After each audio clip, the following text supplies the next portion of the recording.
Hello friends, आज CG TET का exam हुआ है। उसमें हम पेपर 2 में, ठीक है, पेपर 2 में जो मैथ्स, अभी हम 30 क्वेश्चन देखेंगे जो कि मैथ्स के हैं। ठीक है, 30 क्वेश्चन देखेंगे जो मैथ्स में आए हैं, उसके मॉडल आंसर देखते हैं। तो चलिए स्टार्ट करते हैं। पहला है, ये रैखिक समीकरण दिया हुआ है, इसको आप 2 को इधर ट्रांसफ़र करोगे। ठीक है, ये हो जाएगा आपका इंटू 2। फिर इसको आप अंदर मल्टीप्लाई करोगे, फिर इस इक्वेशन को सॉल्व करोगे तो आपको x की वैल्यू मिल जाएगी, उसका वैल्यू हो जाएगा -1/3। नेक्स्ट क्वेश्चन है, एक साइकिल सवार 2 घंटे में 10 किलोमीटर प्रति घंटे और 1 घंटे में 13 किलोमीटर प्रति घंटे यात्रा करता है, तो उसकी औसत चाल क्या है? तो उसकी औसत चाल क्या हो जाएगी? 11 किलोमीटर प्रति घंटा।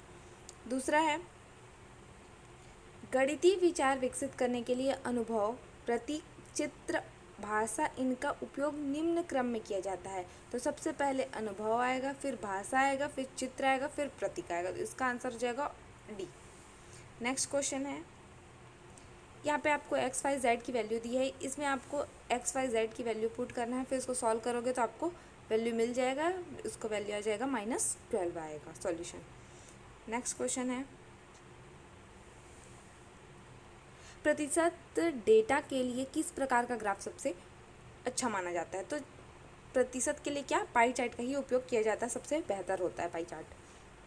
नेक्स्ट है, एक आयताकार बड़े क्षेत्रफल 500 वर्ग फीट है, यदि बाड़े की चौड़ाई 20 फीट है तो लंबाई क्या होगा? देखो क्षेत्रफल 500 है, ठीक है, क्षेत्रफल बराबर क्या होता है? लंबाई गुणा चौड़ाई होता है। तो हमको लंबाई निकालना है, चौड़ाई कितना है? 20 है, तो ये क्या हो जाएगा? 20 एकम 20, सॉरी 0 0 कट गया, 2 एकम 2, ये 25, तो इसका आंसर आ जाएगा आपका 25 फीट। नेक्स्ट क्वेश्चन है, कौन से दो कोण पूरक नहीं है? ठीक है, तो पूरक कोण क्या होता है? योग उसका 180 अंश होना चाहिए, तो इसमें इसका योग क्या है? 180 अंश नहीं है, इसलिए इसका आंसर हो जाएगा डी। एक अंक से गुणा करना क्या नहीं है? तो ये गणितीय फलन नहीं है। किसी शहर की जनसंख्या 1,25,000 है और वहाँ की जनसंख्या 2% प्रति वर्ष की दर से बढ़ती है, तो 3 साल बाद वहाँ की जनसंख्या क्या हो जाएगी? तो इसका क्या हो जाएगा? इसका हो जाएगा फॉर्मूला 12 1 प्लस जो भी आपका इंटरेस्ट रेट क्या दिया है 2/100 और समय कितना दिया है? 3 साल। तो इसको आप हल करोगे तो आपको इसका उत्तर मिल जाएगा, ये हो जाएगा, ठीक है, बी। नेक्स्ट क्वेश्चन है, ये अनुपात दिया है तो हमको ए अनुपात बी अनुपात सी बताना है। तो जैसे ए अनुपात बी क्या है? 2:3 है, और बी अनुपात सी क्या दिया हुआ है? 5:7। तो आपको अगर ए अनुपात बी अनुपात सी निकालना है तो सबसे पहले ए के लिए इन दोनों का गुणा करोगे, बी के लिए इन दोनों का गुणा और सी के लिए इन दोनों का गुणा। तो क्या हो जाएगा? 5 दूना 10, 5 तिया 15 और 7 तिया 21। तो ये हो जाएगा आपका ऑप्शन नंबर ए इसका करेक्ट आंसर। नेक्स्ट क्वेश्चन है, अभी शिक्षक भर्ती आने वाली है, इसमें कुल 12,489 पद है। इसके लिए हमारे द्वारा बेस्ट चलाया जा रहा है सहायक शिक्षक के लिए और शिक्षक के लिए। इसमें आपको ये सारी सुविधाएं उपलब्ध होंगी, ठीक है, ये सारी सुविधाएं आपको उपलब्ध होंगी, तो आप अपना रजिस्ट्रेशन करवा सकते हैं। अभी फ़ी पे 50% ऑफ चल रहा है, तो अभी अवसर का आप लाभ उठाइए। ये व्हाट्सअप नंबर दिया हुआ है, इसमें आप व्हाट्सअप करके डिटेल्स ले सकते हैं। जो भी आपको क्यूरी है इससे रिलेटेड, बैच से रिलेटेड, आप उसमें पूछ सकते हैं, डिटेल्स ले सकते हैं, डेमो देख सकते हैं। चलो नेक्स्ट क्वेश्चन देखते हैं, 2.5 वर्षों में 6,000 रुपये पर साधारण ब्याज के रूप में कितना प्रतिशत वार्षिक दर से 250 रुपये प्राप्त हुआ? तो वही साधारण ब्याज का फॉर्मूला लगाना है, 250 रुपये प्राप्त हुआ है ना, कितना मूलधन कितना है? 6,000 है। रेट बताना है दर, तो रेट लिख दिया, ये 2.5 हो जाएगा बटे 100। इसको आप हल करोगे तो आपको इसका आंसर मिल जाएगा। इसका आंसर हो जाएगा 1/2/3%, option number B. Next question है, निम्नांकित कथनों में से समकोण त्रिभुज के लिए कौन सा सत्य नहीं है? समकोण त्रिभुज के लिए कौन सा सत्य नहीं है बताना है। तो समकोण त्रिभुज का टोटल एंगल क्या होता है? 180 डिग्री का होता है, ये सही है। ये क्या हो गया यहाँ पे? ये परपेंडिकुलर है, लंब है, तो क्या हो गया? ये 90 डिग्री का होगा, है ना। तो यहाँ पे तो ये 90 डिग्री का होगा, तो एल और जे क्या होगा? ये न्यून की ओर होगा, ये भी सही है। और एंगल एल और एंगल एम, ये एल और जे क्या हो जाएगा? दोनों का जोड़ भी 90 होगा, क्योंकि ये 90 है तो ये दोनों भी क्या होगा? जोड़ उसका 90 होगा। तो यहाँ पे ये इसका आंसर हो जाएगा सही, ठीक है। ये क्या है? गलत है, ठीक है।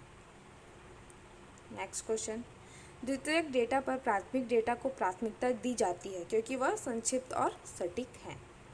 नेक्स्ट क्वेश्चन, दिए गए चित्र में D A perpendicular A B, C B perpendicular और A B, A C is equal to B D है, तब निम्न में कौन सा कथन सही है?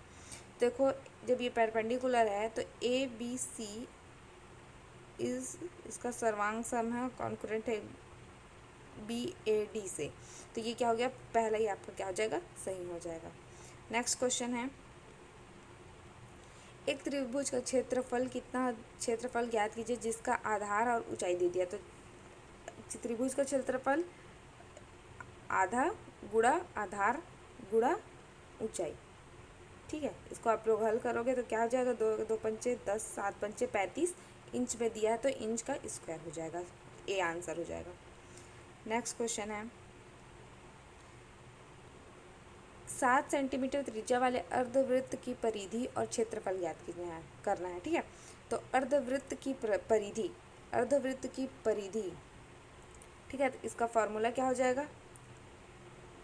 पाई आर, ठीक है, पाई आर प्लस, एक मिनट, ठीक है। तो फिर क्या हो जाएगा? पाई आर प्लस 2r, या इससे आपका क्या निकल जाएगा? परिधि निकल जाएगा। तो परिधि इसको निकालोगे तो यहाँ पे आपको आर की जगह रेडियस कितना दिया है? त्रिज्या 7 सेंटीमीटर दिया है, उसकी वैल्यू पुट करना है, फिर आपका बन जाएगा। और वैसे ही क्षेत्रफल बताना है, ठीक है, अर्धवृत्त का। तो पूरे वृत्त का पाई आर स्क्वायर होता है, तो अर्धवृत्त का डिवाइड बाई 2 करोगे, यहाँ पे आर की वैल्यू 7 पुट करोगे तो क्या हो जाएगा? आपका आंसर मिल जाएगा 77 सेंटीमीटर स्क्वायर। इसका आंसर जाएगा सी। किसी चतुर्भुज के चारों कोणों का योग 360 अंश होता है, यह सोचना क्या है? ये व्यापकीकरण है, तो इसका आंसर हो जाएगा ए। नेक्स्ट क्वेश्चन, एक आदमी 1400 रुपये में एक साइकिल खरीदता है और उसे 15% की हानि पर बेचता है, ठीक है। 15% की हानि पर बेचता है तो उसके साइकिल का विक्रय मूल्य क्या होगा? ठीक है, तो 1400, अब 15% की हानि हो गई तो 100 में 15 घटाओगे तो 85/100। इसको हल करोगे तो आपका आंसर आ जाएगा 1190। नेक्स्ट क्वेश्चन है, किसी त्रिभुज में विकर्ण की संख्या, तो विकर्ण की संख्या क्या होती है? शून्य होती है, नहीं होती है, ठीक है। त्रिभुज में विकर्ण कैसे ही बनेंगे? ये ऐसे तो बन नहीं सकते विकर्ण, है ना। तो इसलिए त्रिभुज के विकर्ण की संख्या क्या है? 0 है। एक घन का पृष्ठ क्षेत्रफल ज्ञात कीजिए जिसकी भुजा 15 सेंटीमीटर है, ठीक है। तो एक घन का पृष्ठ क्षेत्रफल मतलब टोटल सरफेस एरिया निकालना है, तो इसका फॉर्मूला होता है 6a²। अब ए की जगह आप 15 को वैल्यू पुट कर दोगे, फिर सॉल्व करोगे तो इसका आंसर हो जाएगा 1350 सेंटीमीटर स्क्वायर। एक वृत्त जिसमें त्रिज्या खंड विभिन्न राशियों को निरूपित करता है क्या कहलाता है? पाई चार्ट कहलाता है। प्राथमिक स्तर पर गणित की पहेलियां मदद करती है समस्या सुलझाने के कौशलों को प्रोत्साहन हेतु या बढ़ावा देने हेतु, ठीक है। नेक्स्ट क्वेश्चन, निम्नलिखित में से कौन सा बैंकिंग मॉडल के बारे में सही है? तो सर्वप्रथम पाउलो फ्रेरी ने इसका इस्तेमाल किया था। ये क्वेश्चन जो टेट 2020 का हुआ था 9 जनवरी 2022 को, उसमें भी ये क्वेश्चन आया था, ठीक है, कि बैंकिंग मॉडल का इस्तेमाल सबसे पहले किसने किया? तो पाउलो फ्रेरी ने किया है। नेक्स्ट क्वेश्चन है, एक घनाभ के आकार का क्षेत्रफल ज्ञात कीजिए। हमको क्षेत्रफल ज्ञात करना है और उसका आयतन दे दिया है इतना, ठीक है। तो आयतन क्या होता है, L length into breadth into height is equal to 900 metre square. अब ये जो आपका हाइट है ये यहाँ से यहाँ आ जाएगा, तो ये डिवाइड में हाइट की वैल्यू हमको 5 दे दी, तो 5 से डिवाइड कर दो, ठीक है। तो 5 एकम 5, 5 अट्ठे 40, 0। तो लेंथ इंटू ब्रेथ ये क्षेत्रफल ही है, तो 180 मीटर स्क्वायर इसका आंसर हो जाएगा। नेक्स्ट क्वेश्चन है, इसमें इसको जोड़ना है फिर इससे घटाना है, तो इसको आप लोग इसको जोड़ोगे फिर इससे जो आंसर आएगा उसको घटाओगे, तो इसका आंसर हो जाएगा ये T, x minus 11y plus 10z।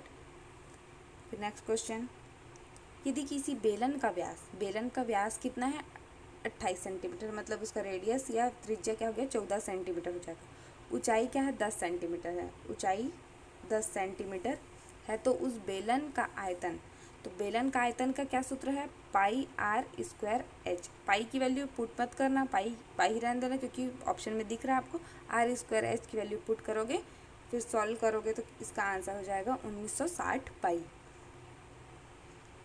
फिर 117वां क्वेश्चन है, ये 64 का घनमूल है, तो इसमें 4 का क्यूब आपका क्या हो जाता है 64 होता है, तो ये हट के क्या हो जाएगा आपका 4 हो गया। फिर उसका स्क्वायर है बच गया, अब स्क्वायर तो बचेगा ही, तो 4 का स्क्वायर क्या हो जाएगा 16, तो इसका आंसर हो जाएगा 20, 16।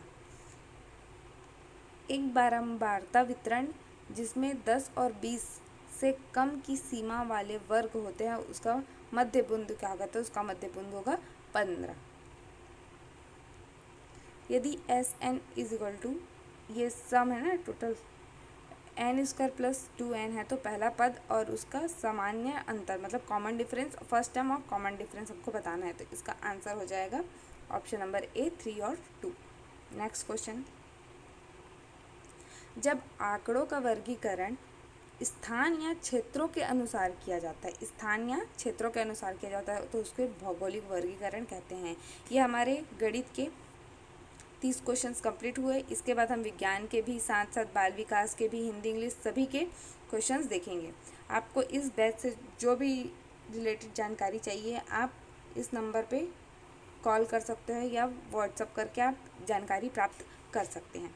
धन्यवाद। अगर आपको ये वीडियो पसंद आई होगी तो प्लीज़ लाइक करें, शेयर करें, चैनल को सब्सक्राइब करें। Thank you.